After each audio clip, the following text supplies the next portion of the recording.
wafdi ballaaran oo hogaaminaya xildhibaan maxamed xirsi Obama ayaa si ballaaran loogu soo dhaweeyay degmooyinka Qorlugud, Wadaamago, Dhoqoshay, Balidhiig, Nasiye, Cagararan, Coodanle. waxaana ujeedada wafdigan ay ahayd dardargelinta howlaha xisbiga muxaafidka kulmiye. bulshada ku dhaqan deegaanadaasi ayaa si isku mid ah u soo dhaweeyay wafdigan oo horkacaya xildhibaan maxamed xirsi Obama.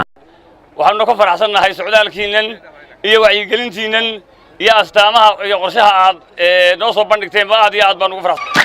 waftiga ballaaran waxa la deegaankiini baad timaadeen si farxad iyo reerreele baad ku timaadeen farxad iyo reerreelena waad kala noqon doontaan ku soo dhawaada degmada Balidhiig. xildhibaan adiga waftigaagana indhaha wax ku aragtaan degmadani waa degmadaadii lagu sheegi maayo haddaan nahay mulkiilayaashii xisbiga lahaa kama rabna anagu xisbiga wax adduuna kama rabna wax kale kama rabna wax waxtara annaga wax gashanayna markii horena annaga lahayn oo maal gashan degmada Dhoqoshay xildhibaan ka shaqeeyay waxaan ahaa ninkii hindisay iskuulka 4 sano idin jiray ee imika aad ku wada jeceshiin ee aad wax ka wada dhigataan ninkii hindisay ee kaambiga ku galay baan ahay. xildhibaan maxamed xirsi Obama iyo xubnihii ku wehelinayay safarkiisa ayaa goobo fagaara kala hadlay bulshada ku dhaqan deegaanada Qorlugud, Coodanle, Wadaamago, Balidhiig, Dhoqoshay oo bulshada ku dhaqan deegaanadaasi uga mahadnaqay sidii ballaarneed ay u soo dhaweeyeen wafdigan oo hogaaminaya xildhibaan maxamed xirsi Obama.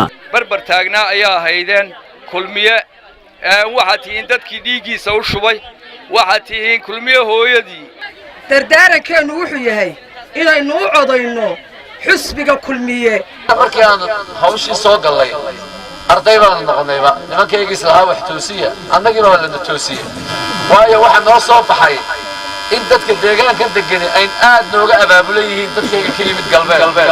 waxaanu foodaynaa waa xisbiga aynu inta badan ku jirnay waxaanu foodaynaa waa xisbiga waxa badan qabtay waxaanu foodaynaa waa xisbiga mujaahid ka dhaxlaayo baynu foodaynaa Ilaahay subhanahu wa ta'ala.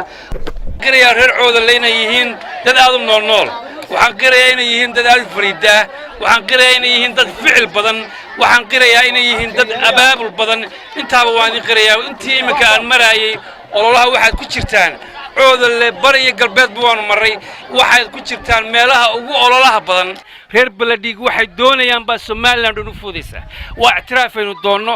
Khaliil Barawran TV-ga qaranka Soomaaliland magaalada Burco.